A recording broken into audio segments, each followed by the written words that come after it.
तदेकम वद निश्चित्य। अर्जुन बार बार पुरुषोत्तम से कहता है, वासुदेव से नर ऋषि कहता है, एक यथार्थ तथ्य को निश्चित करके हमें बताइए, ये न श्रेयम अवाप्नुयाम, जिससे मैं श्रेय को प्राप्त कर सकूं। लेकिन भगवान कृष्ण कहते हैं कि लोकेस्मिन् द्विधा निष्ठा। प्रश्नकर्ता एक प्रश्न कर रहा है और उत्तरदाता अशेष ज्ञान संपन्न व्यक्तित्व परमात्मा कहता है कि लोकेस्मिन् द्विधा निष्ठा। तो सनातन को अनेक कोणों से समझना होगा। सनातन को समझने के लिए दो परंपराएं चलती हैं, एक राजर्षि परंपरा और एक ब्रह्मर्षि परंपरा। विश्व की अनेक सभ्यताओं में, या कहें कि समस्त सभ्यताओं में, केवल एक इतिहास चलता है, राजवंशों का इतिहास चलता है। और विश्व की समस्त सभ्यताओं को समझने के लिए उनके राजवंशों के इतिहास को खंगालना पड़ता है। लेकिन भारतवर्ष की परंपरा और सनातन को समझने के लिए राजर्षि परंपरा छोटी पड़ जाती है, ब्रह्मर्षि परंपरा बड़ी हो जाती है। इसलिए सनातन को समझने के लिए अगर मनु के पुत्रों की परंपरा को, मनवंतरों को, चतुर्दश इंद्रों की परंपरा को समझना जितना जरूरी है, उससे ज्यादा जरूरी है वशिष्ठ, भगवान ब्रह्मा के मानस पुत्र वशिष्ठ, उनके पुत्र शक्ति, उनके पुत्र पराशर, उनके पुत्र व्यास, व्यास के पुत्र शुकदेव और शुकदेव के पुत्र गौरांग प्रभु की परंपरा को समझना अनिवार्य होता है। क्योंकि इस देश का, सनातन का कोई भी ब्रह्मर्षि निर्वंश नहीं हुआ करता है। ज्ञान की परंपरा निरंतर आगे बढ़ती रहती है और अग्निहोत्र की ज्वालाएं कभी बूझा नहीं करती हैं। इस राष्ट्र का निर्माण अग्निहोत्र की ज्वाला से हुआ करती है। भगवान कृष्ण के जाने के बाद महाभारत युद्ध, राम रावण युद्ध के बाद अगर कोई महायुद्ध हुआ तो महाभारत युद्ध था। उसके बाद वैसा युद्ध नहीं हुआ, न होगा। जब तक विष्णु इस धरती पर नहीं आएंगे वैसा युद्ध नहीं होगा। जिसे फर्स्ट वर्ल्ड वार कहा जाता है, सेकंड वर्ल्ड वार कहा जाता है, ये अंग्रेजों की धोखाधड़ी है। इसे आप वर्ल्ड वार कैसे कह सकते हैं? ये ईसाइयों का युद्ध था परस्पर। एक ईसाई उठ करके खड़ा हुआ, कहा कि हम सर्वश्रेष्ठ आर्य हैं। और भारतवर्ष में कब से आर्य पैदा होने लगे? वो हिटलर था। और एक ने उसका विरोध किया, वो चर्चिल था। मूलतः इन दोनों की लड़ाई को उन्होंने विश्व युद्ध कह दिया। हमारी समस्या क्या है? हम क्या समझना चाहते हैं, क्या सोचना चाहते हैं? और 20वीं शताब्दी में हमारी समस्या को किन लोगों ने श्रेष्ठता के साथ समझा? सनातन की समस्या को समझना अति अनिवार्य है। कुछ नाम अपने सामने उभर करके आते हैं।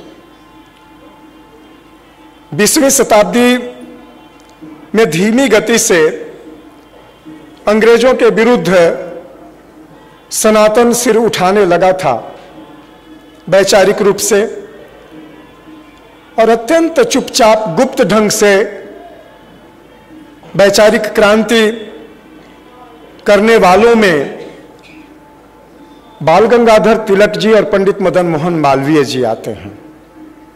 20वीं शताब्दी का कोई ऐसा आंदोलन नहीं है जिस आंदोलन के मूल में, जड़ में हमारे मालवीय जी न हो। चाहे वो वैज्ञानिक आंदोलन हो, सांस्कृतिक आंदोलन हो, जातीय आंदोलन हो, कोई भी आंदोलन हो। और वैसा दूरदृष्टा व्यक्ति शायद बहुत ईश्वर की कृपा होती है तब शताब्दियों में, सहस्राब्दियों में उत्पन्न हुआ करते हैं। अभी भी मंचों पर जहां हम सनातन की बात करते हैं, हमारे आपसी झगड़े आकर के खड़े हो जाते हैं। और जो बाहरी झगड़ा है, जो बाह्य शत्रु है, उसे हम विस्मृत कर जाते हैं कि बाह्य शत्रु कितना प्रबल है और उसकी योजना कितनी प्रबल है। ब्रह्म राष्ट्र एकम के जो सूत्रधार हैं, कर्ता धर्ता हैं, वो सनातन के ऊपर बाह्य आक्रमणों से सनातन को कैसे बचाया जाए, इसको लेकर के ज्यादा चिंतित हैं। और उनकी चिंता सर्वथा उपयुक्त चिंता है। अंग्रेजों का कहना है कि राष्ट्र का निर्माण हम कर सकते हैं, राष्ट्र का निर्माण दूसरा कोई कैसे कर सकता है हमारे रहते हुए। और उन्होंने 1947 में भारत का विभाजन कर दिया। उन्होंने करके कहा कि देखो, राष्ट्र का निर्माण ऐसे होता है, हमने पाकिस्तान बना दिया। मैं पसंद करूं या न करूं श्रीमती इंदिरा गांधी जी को, उनको श्रद्धांजलि दूं या न दूं, लेकिन उनके द्वारा पाकिस्तान को विखंडित करके एक और राष्ट्र का निर्माण कर दिया गया। तो पहली बार अंग्रेजों को लगा कि ईसाईयत के अतिरिक्त भी कोई चाहे तो राष्ट्र का निर्माण कर सकता है। मेरे मित्रों, हम सनातन को किस रूप में समझना चाहते हैं? मालवीय जी के रूप में मैं व्यक्तिगत रूप से अपने जीवन में सनातन को समझता हूं। इसलिए मालवीय जी ने अपने जीवन काल में गंगा आंदोलन भी किया, गंगा को बचाने के लिए। अंग्रेजों के साथ पैक्ट भी किया उन्होंने। 1916 में काशी हिंदू विश्वविद्यालय का निर्माण भी किया। चौरा चौरी के लोगों को बचाने के लिए बैरिस्टर के जिस काले कोट को उतार करके उन्होंने खूंटी पर टांग दी थी, प्रतिज्ञा की थी कि अब जीवन में वकालत नहीं करूंगा, उन लोगों की आत्म बलिदानियों की रक्षा के लिए उन्होंने उस काले कोट को झाड़ करके फिर से कंधे पर जाड़ा रखा और जाकर के विजय प्राप्त की, बहस करके, और उन लोगों के जीवन की रक्षा की। तो जहां लोगों के जीवन की रक्षा हो सके, वहां अपनी अगर प्रतिज्ञा भी टूटती है, तो मालवीय जी ने श्री कृष्ण को स्मरण किया। युद्ध के क्षेत्र में भीष्म के ऊपर सुदर्शन चक्र उठाने वाले कृष्ण का स्मरण किया कि अपनी प्रतिज्ञा को तोड़ करके भी सत्य और धर्म की रक्षा होनी चाहिए। बृहत्तम भारत राष्ट्र, जहां सूर्य का अस्त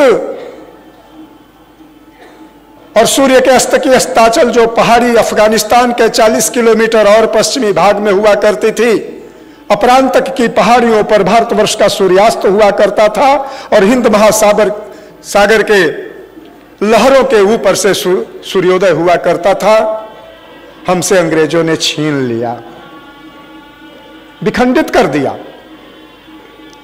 एक व्यक्ति के हृदय में यह ज्वाला जलती रही, उस व्यक्ति का नाम है योगीराज महर्षि श्री श्री अरविंद।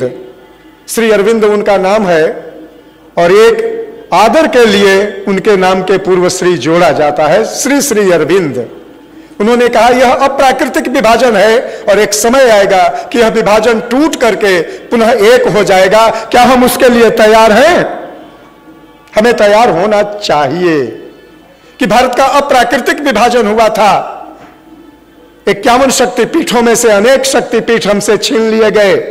4 शक्तिपीठ पाकिस्तान में चले गए, 4 शक्तिपीठ बांग्लादेश में चले गए, 1 शक्तिपीठ मानसरोवर चीन ने हमसे छीन लिया, श्रीलंका में 1 शक्तिपीठ चला गया। 51 शक्तिपीठों के लिए हे जगदम्बा हम तुम्हारी आराधना करते हैं, हे परात्पर, हे वासुदेव, हे सनातन पुरुष, हम आपकी आराधना करते हैं, हे भगवती हम आपकी आराधना करते हैं कि पैदल चलते हुए प्रत्येक सनातनी अपने 51 शक्तिपीठों की परिक्रमा कर सके। वह दिन हमें स्वर्ण की थाली में परोस करके प्राप्त होना चाहिए। सनातन की लड़ाई बहुत सूक्ष्म और बहुत स्थूल दोनों है। सनातन को अगर समझ में नहीं आए तो अंग्रेज जिन जिन चीजों का विरोध करते हैं या अंग्रेजों ने जिन जिन हमारे मानदंडों को, प्रतीकों को तोड़ करके नष्ट किया, वे सनातन प्रतीक थे, उन्हें समझ लेना चाहिए। और आज भी अंग्रेज और उनके नुमाइंदों के द्वारा जिन जिन चीजों का विरोध हो रहा है वे सनातन प्रतीक हैं। उदाहरण के लिए राम सेतु। अब तुम जबरदस्ती उसको एडम वो ब्रिज बोलने लगो, आदम सेतु बोलने लगो, ये जबरदस्ती बात है। वाल्मीकि रामायण प्रमाण है कि वो राम सेतु है। और विश्वकर्मा के पुत्र नल ने उसका निर्माण किया था। अंग्रेजों से बहुत सावधान रहना होगा, क्योंकि उनकी प्लानिंग 1000 वर्ष आगे तक है और विश्व की धरती से, समुद्र से बाहर जितना भी भाग इस धरती पर है, उसके चप्पे चप्पे से, कण कण से वो सनातन को मिटा देने की आकांक्षा, अभिलाषा, लालसा रखते हैं। और उस लालसा को हमें पूर्ण नहीं होने देना है। हमें 2 कर्मों से उस लालसा को चुनौती देनी होगी। एक, प्रज्वलित अग्नि में आहुति डाल करके ऋषि कर्म करते हुए जगदम्बा से प्रार्थना करनी होगी कि हे जगदम्बा अवतरित हो और उस मनीषा को विफल कर दो जो सनातन को मिटाने के लिए उद्यत हो रही है। और दूसरा, सैन्य कर्म करना होगा, जो हमारे राष्ट्राध्यक्ष करेंगे, जो मोदी जी कर रहे हैं। इसलिए मोदी जी एक राजर्षि होने के नाते जो कर्म कर रहे हैं, उस कर्म का अभिनंदन है। लेकिन आगे बढ़ करके ब्रह्मर्षि कर्म हमें जो करना होगा, उसके लिए हमें उद्यत होकर के तीव्र वेग से आगे बढ़ना होगा। इदम विष्णुर्विचक्रमे त्रेधा निदधे पदम। उस बामन को एक पैर में समस्त पृथ्वी को नाप देना होगा और दूसरे कदम से द्यावालोक को नाप देना होगा और कहना होगा कि तीसरे पद को कहां रखूं, ये सनातन है। इस क्षमता को अग्निहोत्र और प्राणायाम से उत्पन्न करना होगा। नान्यः पंथा विद्यते नाय, इसलिए गुरुकुलों की स्थापना करनी होगी। लेकिन वो गुरुकुल कौन से होंगे? मैकालेवादी गुरुकुल होंगे या मरीचि, वशिष्ठ, अरुंधति, पुलह पुलस्त क्रतु, भृगु, अंगिरा, भारद्वाज और अगस्त्य के गुरुकुल होंगे।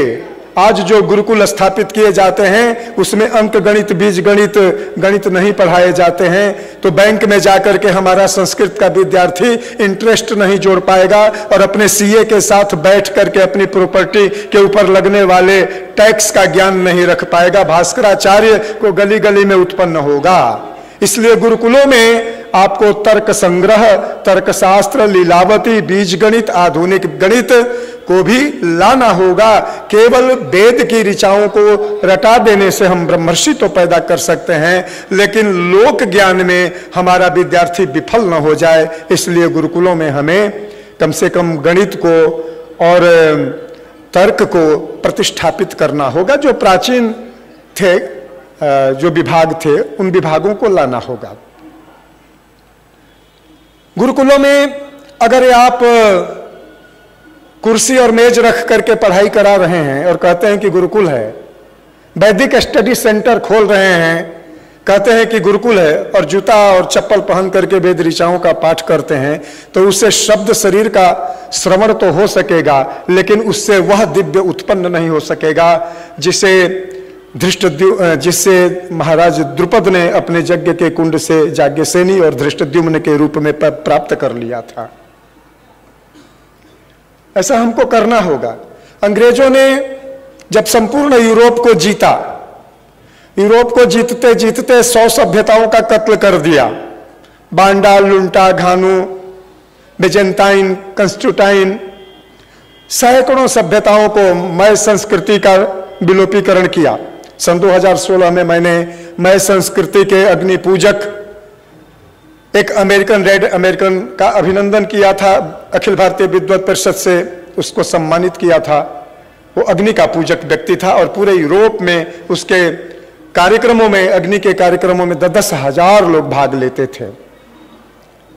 संपूर्ण विश्व में हमारी पुस्तकों ने जो काम किया उतना कार्य व्यक्ति ने नहीं किया। इसलिए श्री अरविंद ने एकांत अवस्था में जाने से पहले जो कहा कि मैं अब साधना के लिए जा रहा हूं और विश्व के लिए वो करने जा रहा हूं जो आने वाली पीढ़ियां जिसे पढ़ करके सनातन की ओर मुड़ सकें।